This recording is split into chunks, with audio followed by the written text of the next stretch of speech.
Greetings, this is HWE 100 instructor James Stevens, and in this section of Chapter 7, we're looking at evaluating body weight beyond just using the scale.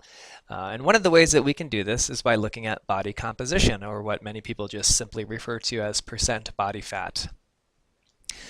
Research has shown that the higher one's percent body fat, the stronger their likelihood for disease, heart disease, diabetes, high blood pressure, etc. So this is an advantage because we're looking not only at one's scale weight, but what their body is comprised of, be it muscle generally or fat. As you see here from the slide, women have a slightly higher acceptable range of percent body fat, and this is due to their need for reproductive purposes. So understand that it's unrealistic for women to attain a percent body fat as low as men typically.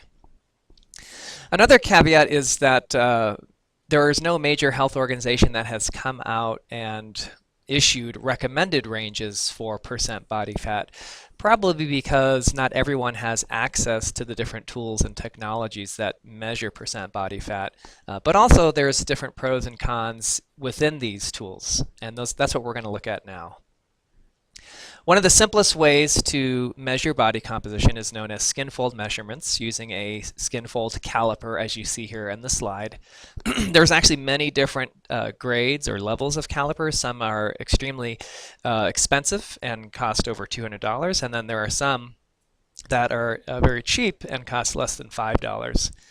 So be careful if you go to a health club and you ask for this test, because some of the accuracy might be lost in a cheaper device. The concept here is that the caliper is used to pinch away the subcutaneous fat in various sites of the body, and then those measurements can be added up and put into a mathematical equation that then estimates total body fat.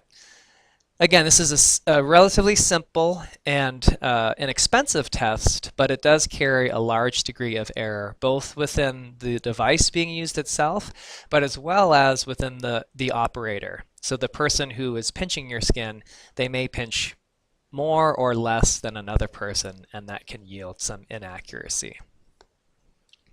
Another way of estimating body composition or body fat is through what's known as bioelectrical impedance. And what we see here on the slide is a handheld bioelectrical impedance device. And this operates on the principle of an electrical current that runs through your body. And that electrical current will meet up with different tissues, fat or muscle. We know that muscle is largely comprised of water, and as you probably know from other classes or past knowledge, that water is a good conductor of electricity. So if the current moves or meets up with water, it will have little resistance. However, fat does not have a large percentage of water. If the current meets fat, it meets greater resistance, and so that translates into a higher percent body fat. Having said all that, you can probably guess that one's hydration status can strongly impact one's results. So that is one potential cause of error or inaccuracy with bioelectrical impedance, is how well hydrated or potentially how poorly you're hydrated.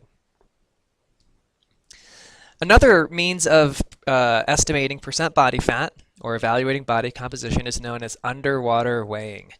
This was largely considered for many years to be the gold standard for evaluating body composition until newer technologies have come along. This operates on the principle of muscle being very dense, and thus it sinks in water, whereas fat is less dense and has a tendency to be buoyant or want to float when placed in water. In this test, an individual gets seated and gets submerged underwater, and the seat is attached to a scale.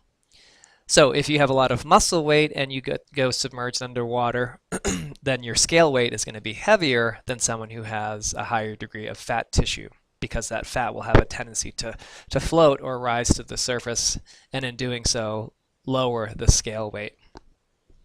Now, although this test is very accurate, it's not the most user-friendly because while you're submerged underwater, you have to blow out all, or as much as possible, all the air in your lungs to reduce the error of residual lung volume. Why that's an issue is that many people do not like that sensation of being underwater and having blown out all the air in their lungs. So again, accurate test, but not the most user-friendly, and it has a moderate expense. If you were to go somewhere to get this test conducted, you could expect to pay somewhere between $50 and $100. A newer, more emerging means of evaluating body composition is known as air displacement. And this is typically performed using a tool known as the BOD-POD, as we see here in the slide. Now, the BOD-POD is a relatively simple and quick measurement to use, and it's non-invasive. It does not involve being submerged underwater, so it has that benefit of being user-friendly. And it's also very accurate as well, provided that the individual stays motionless and breathes normally throughout the test. And usually the individual is lightly dressed or wearing some tight-fitting clothing to eliminate any errors associated with clothing. One of the downsides to the BOD-POD is that there are simply not very many of these devices that are in use. Some research suggests that there's less than 100 BOD-PODs in the entire country. So you might be hard-pressed to find one of these BOD-POD devices. And if you were to find one, this test can be costly, somewhere between $200 and $300. The last way that we're going to look at that measures body fat is known as DEXA, Dual Energy X-ray Absorptometry. And we're actually going to come across DEXA again in a later chapter when we look at evaluating bone density. And the way the DEXA machine works is that an individual lays motionless on a table while radiation passes through their body and is captured by a scanning arm. Now, that radiation means that pregnant women should not get this test conducted. It also means, though, that this way of evaluating body composition is very accurate because the radiation captures nearly all of one's fat tissue. You pay for that accuracy, though. So expect to pay in excess of $200 if you were to go and get a DEXA scan performed. It is now widely considered by many individuals to be the gold standard, and this is what you will largely see research institutions using in their research studies to evaluate body composition. So there you have it, 5 ways of evaluating body composition to get at percent body fat. Percent body fat is another means through which we can evaluate one's total body weight in conjunction with some of the other tools that are introduced in Chapter 7.